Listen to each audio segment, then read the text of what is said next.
Steven Spielberg. Nice. Welcome to Namely 90s. Wow. The podcast that takes you back to the time before smartphones, Google, and Y2K. Join your hosts as they relive the pop culture that shaped a generation and the parts that many people wish they could forget. Listen in to the conversation about how the decade defined those who spent their childhood there and how it shaped them as adults. So, turn down the grunge and dial up the internet. Let's get started. It's time for Namely 90s. Hello and welcome to the program. You're listening to Namely 90s. My name's Andrew, and over there we've got Brandon. We thank you for joining us. The website is namely90s.com, or you can find us on Twitter at namely90s with a 90s. Here we are in November. Just really excited to be here. I was going to check in over there with Brandon. I'm sure we need to talk about this holiday thing one more time. Yeah, so we're trying to throw something together for the holidays for y'all. Or maybe I'll just read the copy that I have written. Before we get started on today's episode, do us a favor and visit namely90s.com/holiday, where you'll find a link to a Google form, because we want to know what your favorite or least favorite holiday episode of 90s TV is for a special project that we've got cooking up for December. You can submit now through the end of November, or American Thanksgiving, as I like to say. Thank you for listening and for your submissions. And good night. No, just kidding. That's a wrap.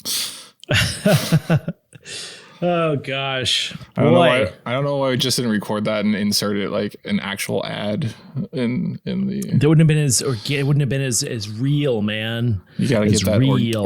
Organic. There's nothing more organic than non-organic things that are planned. No, well, maybe, I don't know. I mean, you can't see my lower half. That's what she said. What? I know, she denied me. Okay, that got off the rails really Yeah, quickly. No kidding. So what are we on to? Is it 1990 now? Yes, we are November 1990. Dude, that was 30 years ago. Whoa. 30 years. That's so insane. Basically that was January of this year, which feels like it was 30 years ago. Whoa. Wait, what? Time passing slowly, 2020 sucks. That kind of joke. Gosh, I was like, yeah. January. I didn't explain that very well. No. I guess, that's just the new norm. Speaking of the new norm, we've still yet to uncover what happened in the election, because we're still on that same recording batch from 2 episodes ago. But tune in next week when we will either be elated or disappointed. Yeah, tune in next week at the end of November when we learn the results of the election, unless it still hasn't been decided yet and it's tied up in the Supreme Court. And or we record early for next week and have no idea who still won. All right. Anything new with you? No, I was just thinking every time I hear the term Supreme Court, I think of like Crunchwrap Supreme Court. Because Supreme is always just like something that references like a type of taco or Mexican thing. So for some reason, Americanized Mexican food. Yeah, exactly. So for some reason, it's like when I think of Supreme Court, I think of them eating like a bunch of tacos. It's a court with sour cream. I want to be on that one for life. Tacos for life. So what was I watching? Something that I actually had recorded on my DVR, and I was lazy enough to watch the first 2 commercials and then fast forward through the last ones, and unfortunately Taco Bell was like right in the middle, but like I would see the purple background and then I would see something cheesy and gooey from Taco Bell. I'm like, I haven't had fast food since we did our McNugget episode. And my body would immediately shut down if I consumed any. But I would really like to go to Taco Bell at midnight and infect myself with COVID from all the college kids that are there without masks, just so I could get some sort of random assortment of Taco Bell ingredients in a way that looks appetizing on the television, but never in real life. Yeah, no, that's true. It's always just like mushed together pile of slop. Mm-hmm. Taco Bell, for when you don't have the runs. Yeah. Like if for some reason you're tasked with getting diarrhea, like literally go to Taco Bell, right? Taco Bell, X-Lax's number one competitor. That'll give him something to talk about. I'm sorry. Yeah. We've been reduced to bad puns and poop humor, which means we're basically on par with every other podcast that's out there. Yeah, and except for the ones that talk very slowly as if they're on NPR. You're listening to Namely 90s on NPR. I remember the first day of 1990. I was 8 months old. A small dewlet of water dropped on my nose from above. An icicle was there.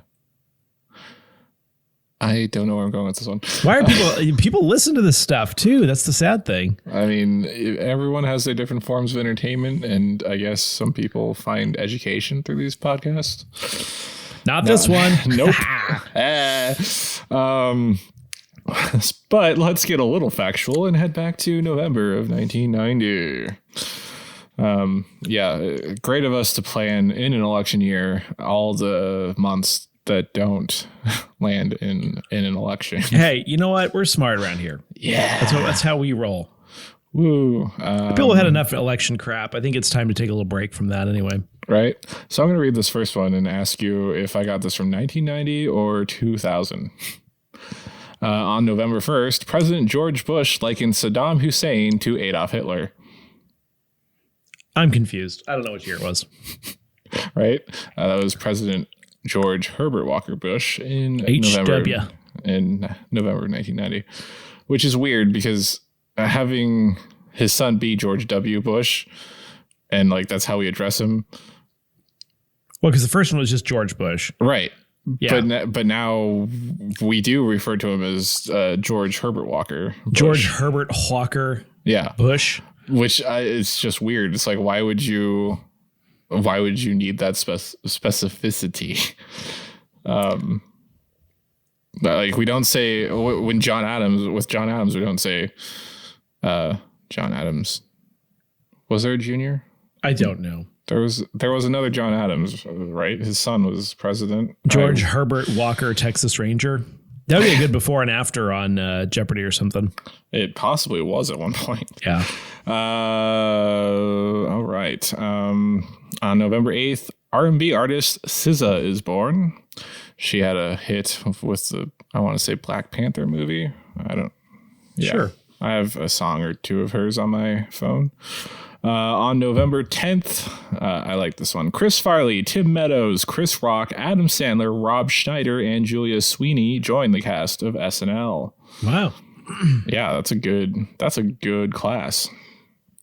On the 14th, producers confirm Milli Vanilli didn't sing on their debut album. On the 20th, like at all, we're gonna touch on that. On the 20th, Margaret Thatcher resigned as Britain's prime minister, the much hated prime minister of Britain. Hated? Really? Yeah. Wasn't she? I don't know. Maybe I could be wrong. Pretty sure everyone, from what I understood, everyone hated the Thatcher regime. Okay, did not realize that. But I could be wrong because I'm not British, nor do I study politics. On the 22nd, The Undertaker makes his WWF, because it was still WWF back then, debut at the 4th annual Survivor Series, WWF standing for World Wildlife Foundation. Wait. World Wrestling Foundation. Okay, I was like, I'm confused. Well, no, they had to change their name because there is also the World Wildlife Foundation. And right. Yeah. On November 23rd, author Roald Dahl dies at 74. And finally, on the 24th, Sarah Hyland of Modern Family fame is born. Which one is she? She's the eldest daughter. Ah. And then a new subject, TV ending in November. We have DuckTales. Technically, the It miniseries both aired and ended in its 2 parts in November. Charles in Charge, Pee-wee's Playhouse, and The Rescue Rangers all ended in November of 1990. And then finally, in the box office, we have Jacob's Ladder coming out on the 2nd, Child's Play 2 on the 9th. On the 16th, we have Home Alone, Rescuers Down Under, and Rocky 5. On the 21st, we have Dances with Wolves, the movie I confused with Last of the Mohicans, and also Predator 2. And then finally on the 30th, we have Misery. All classics, except for Rocky 5. Is that the Home Alone that had soon-to-be former President Trump or President-elect Trump in it? No, that's Home Alone 2. Got it. Lost in New York. Well, I suppose that makes sense. Because I believe that's a Trump hotel that he's staying in. Yeah, and also releasing next month, or no, 2 years. I don't know. I wrote it down somewhere. Billboard charts for the 3rd week in November. At number 1, we have Ice Ice Baby for the first week, which was then replaced by Love Takes Time by Mariah Carey and pushed down to number 6 by the 3rd week. Yeah. Number 12 is Feels Good by Tony. And number 17 is The Way You Do the Things You Do by UB40. These early 90s episodes are rough, man. Right? Like, I know nothing. I know Home Alone. I know Dances with Wolves. I know of the Rocky franchise. I don't know. I don't think I've ever seen Rocky 5. I've seen 1 through 4. I've never seen Predator 2. I've never seen Child's Play 2. I don't think I've seen the original Child's Play. I don't know what that is. It's the horror movie where the Chucky doll comes to life and stabbed. Yeah. We don't know who Margaret Thatcher is, other than that she was a prime minister. I mean, we're like the sub prime minister. I mean, I like Sarah Hyland. She's cool. Speaking of creepy children, the other day my older son didn't like something we said to him. And like a few minutes later, I looked down the dark hallway and he was standing at the end of the hallway with his toy axe, just like staring us down. And then my younger son said he wanted everybody to die. It was creepy. I mean, I don't. No response. Yeah. I mean, I don't know how to ask you this, but is your new house on top of an ancient burial ground? Yeah, Native American burial ground. No, I think it's just on a bunch of dirt. Okay. But it was creepy. I'm telling you what. Kids are creepy, dude. Specifically your children or just all kids? They say creepy stuff. Like they don't know what they're saying. Oh, yeah. They like walk into your room in the middle of the night and like, I wonder what it would be like if your skin was inside out. You're like, what? They're just having thoughts. Like my middle son gets very like existential in the car. He's like, we'll be driving in the van and all of a sudden he'll be like, what does God look like? It's like, what is with the van? Is there a carbon monoxide leak somewhere? Why are you talking like this every time we're in the van? She looks like Alanis Morissette. Yeah. Oh, children. Oh yeah, we didn't get to talk about Dogma last week, or 2 weeks ago, whenever that was. Anyway, I made you watch 2 trailers before we started this because this Friday, whatever day that is, Animaniacs, the reboot, comes out on Hulu. Reboot alarm. Reboot. I don't know. We still haven't figured out what that's going to be. Well, seeing as you made me find one 2 episodes ago, I'm sure it sounds like this. Isn't that great, everyone? Yeah. Oh man, that's goofy. I mean, I would hope I would splice in the reboot sound from the TV show Reboot, but also but it needs to be real intense. Yes, there needs to be alarms going off in the video podcast as well, like as far as visually.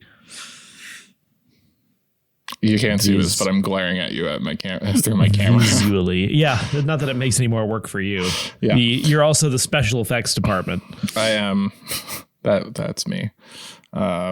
So we started with the Jurassic Park trailer, which I hope you got the references on. Yes, I got every single. It was great. I love that. That was really funny. For those of you that haven't seen it, basically it's the scene in Jurassic Park where they're driving through the area and they haven't seen any dinosaurs yet, and they're talking about how.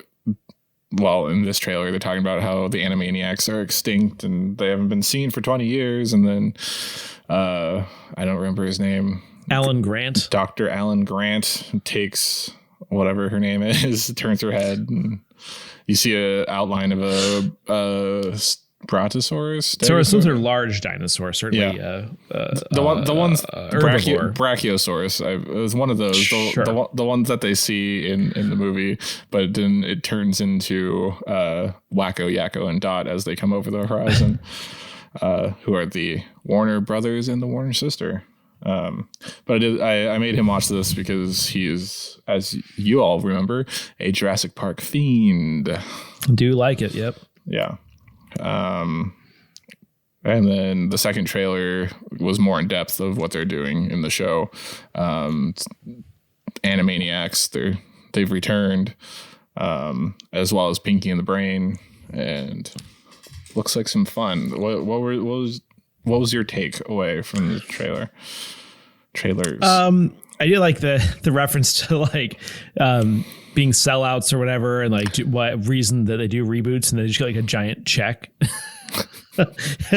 Yeah. And then there's like a guy in a Hulu suit that's like, we're gonna make a fortune off of this, and the Jurassic Park referencing the lawyer. Oh yeah, the skeezy lawyer in Jurassic Park. Yeah.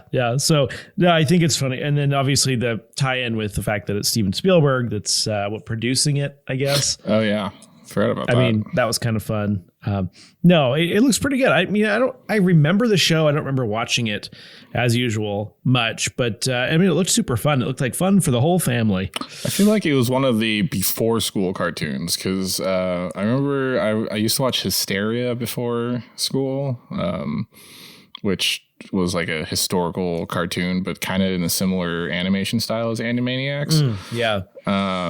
Which is where I learned the Pledge of Allegiance to be, I pledge Ellie Sheedy to the flag of the United States of Emilio Estevez.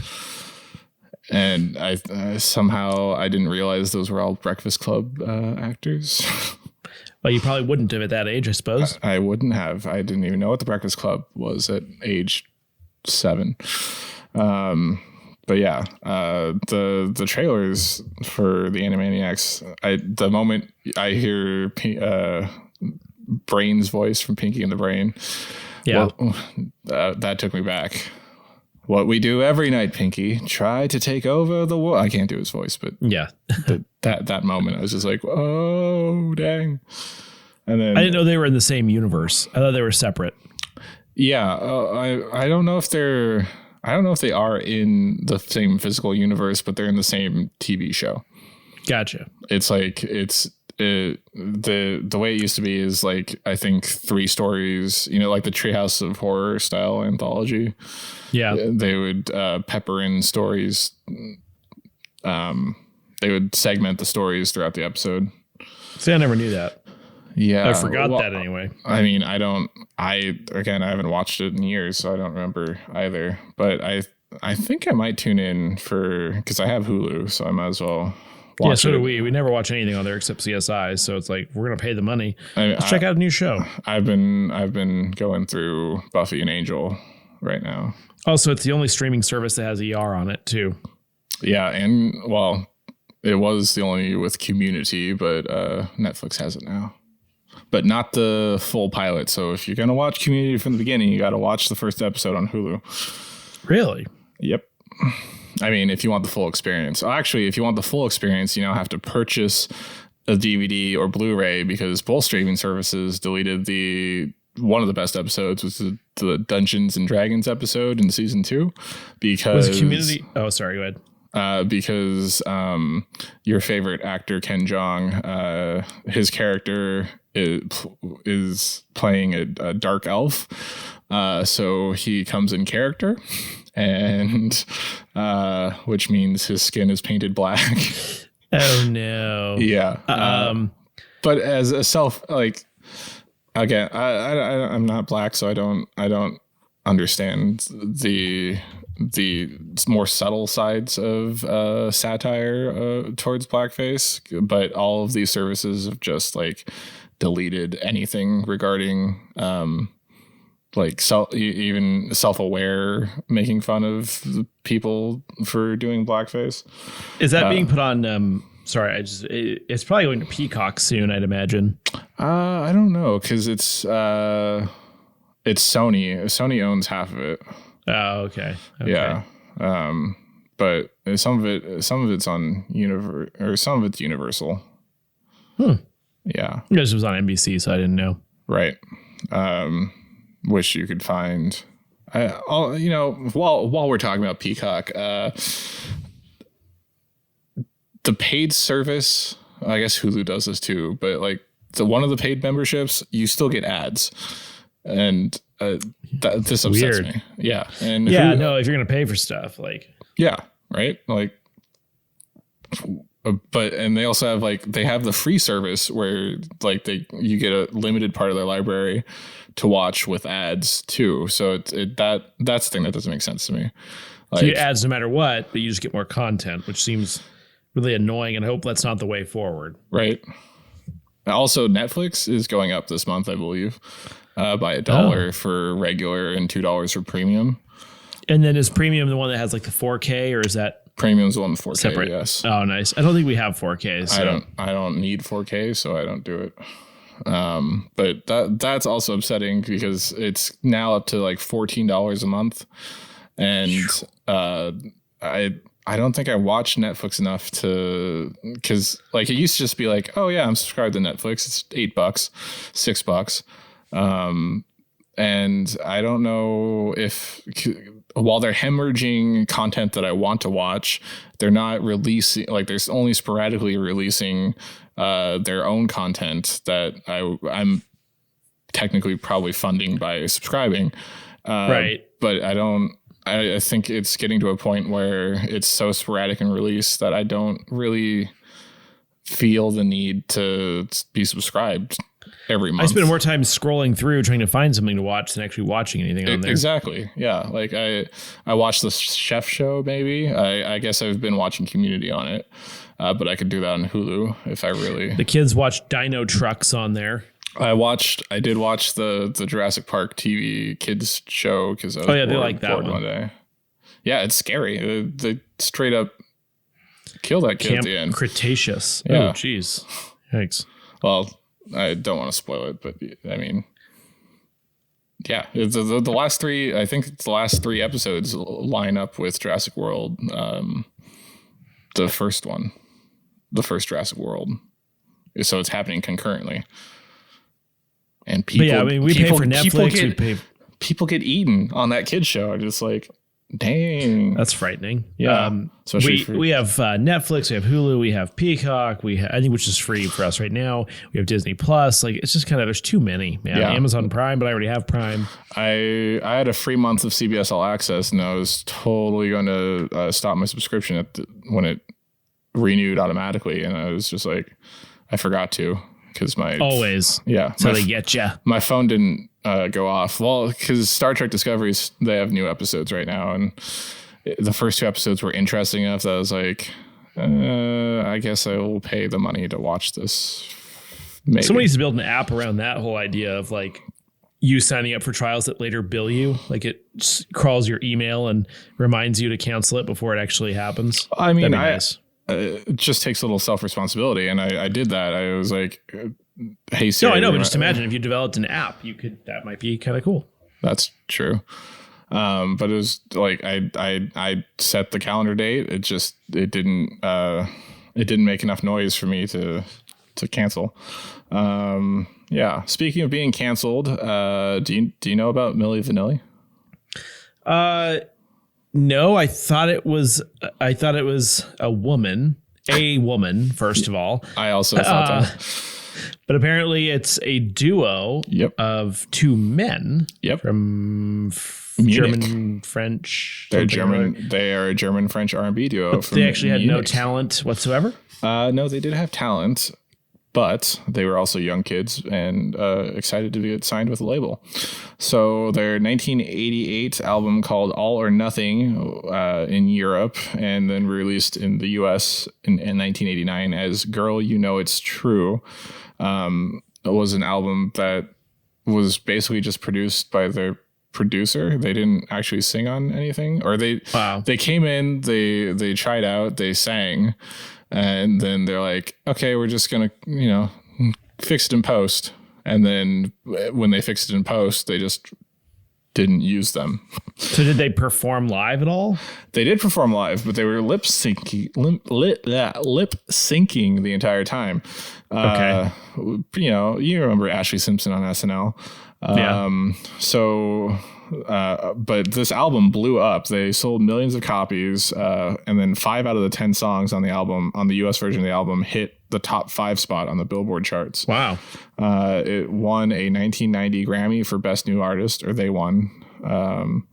And so the studio they basically just signed 2 young kids and tried to make them into stars with or without any talent. And then in July of 1989, they were performing live on MTV on, I assume it was like a beach house type thing. Yeah. But it was at a mall in Wisconsin or something.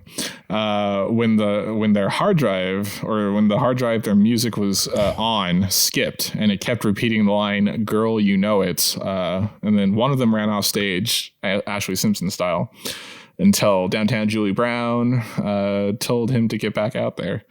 So that was like the first time people. And the other thing was the crowd didn't even notice. They were just like, yeah. And then also on the American album, the inserts attributed the vocals solely to those two, Milli Vanilli. Not their names, but yeah. And then in November of 1990, their producer fired them because they wanted to sing and have more creative input on their new album. They fired the producer people. Fired them. The producer fired Milli Vanilli because they actually wanted to sing instead of being lip syncers. That's the stupidest thing I've ever heard. And then when that happened, because they were getting a lot of inquiries into who actually sang on that album. Inquiries. So the producer, like their label / specifically their producer, was like, just came out and was like, oh yeah, they didn't sing. Oh.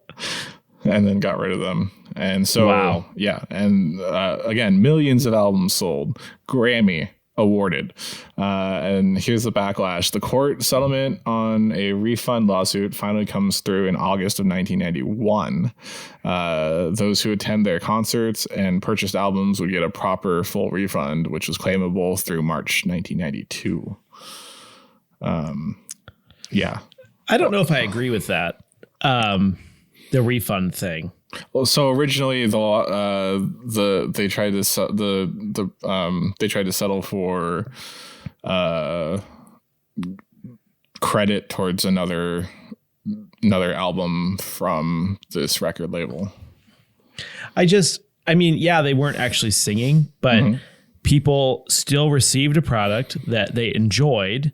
And no one ever said that it had to be the people who were represented. They could just be the face of the brand in a way. And so I don't know that that's technically should have been refunded. That's just me. Well, that's why you're not on the Supreme Court. And the big thing is in America, why the refund happened is because it specifically said that these two were the ones that sang the vocals. So legally that's misadvertising, which, I guess. Yeah. False representation, which you're eligible for a refund. If you liked the music, you could keep the album. Interesting. Yeah. Weird. And then, just keep them in the back of your mind for future episodes. Okay. Yeah. But yeah, how crazy is that? No, it sounds like something out of a movie, you know? Right? Or I'm pretty sure like boy bands of that era and through the 90s had like producers like augmenting their voices and they were lip syncing, but it was at least their own voices. They were modified to be better that they were lip syncing too. But also like super shady producers and predatory practices, and it's crazy just to look back at that. That's too funny. Yeah. I don't know if I'd recognize their music, but I always hear the name. Right. I never really knew the story. Yeah. I know it's two people. I always thought it was literally one lady. Yeah. Right. From like, I don't know why, but because even if they're French and German, that still sounds like a woman's name to me. Yeah. And even though we're a little over, I think we should talk about Home Alone. What a bunch of incompetent burglars. Very true. Is it a robbery if there's people in the house? Yes. Yes. No. Yes. I mean, if they're not the legal owner, are they? I don't know. This is again why we're not Supreme Court justices. Yeah. No, that and they didn't push us through in our nominations. Yeah. So I think we talked a little bit about Home Alone back when I brought up the Talk Boy in one of our early episodes. The Talk Boy. I remember that. That was for Home Alone 2, the Talk Boy Deluxe. I don't think he used it at all in this one. This was my favorite Christmas movie as a kid. It was a little scary though. I remember Old Man Marley, remember in the beginning, they're like that creepy old guy that lives down the road that shovels the sidewalk at night and has the salt. He carries around the trash can of salt where he dissolves your bones in.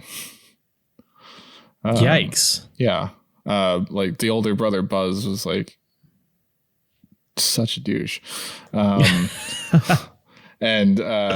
he actually just turns out to be a really nice guy.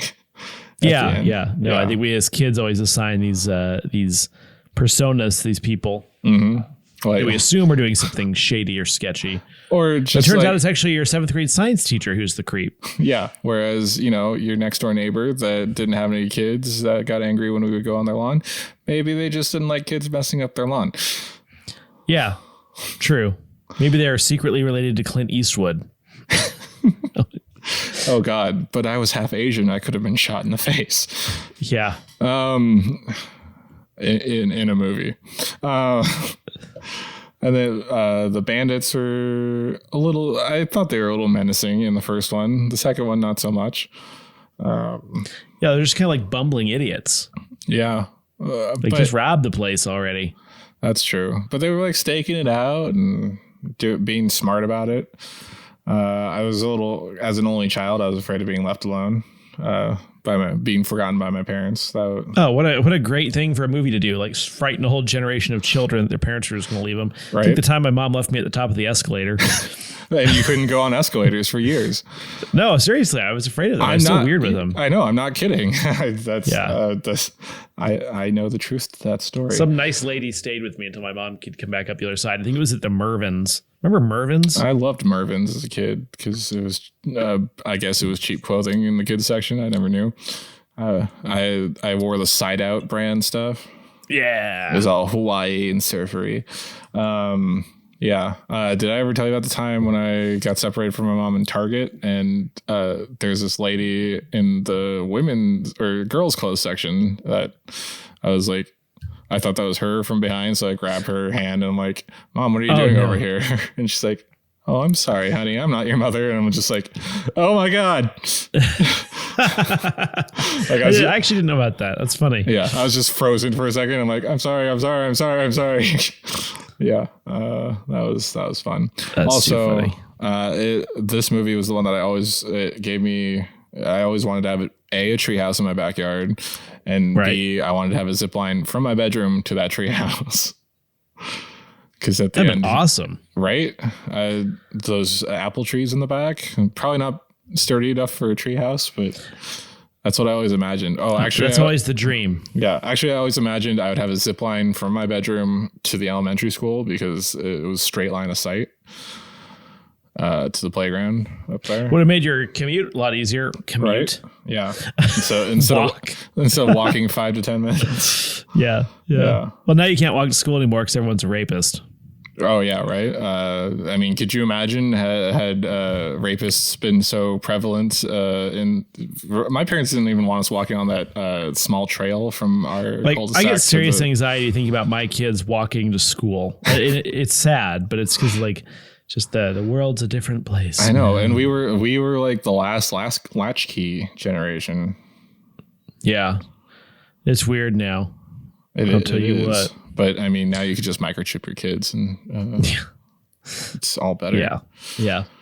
Oh man, times they are a changin', and they are a flying, because I think we should call it for this week's edition of Namely 90s.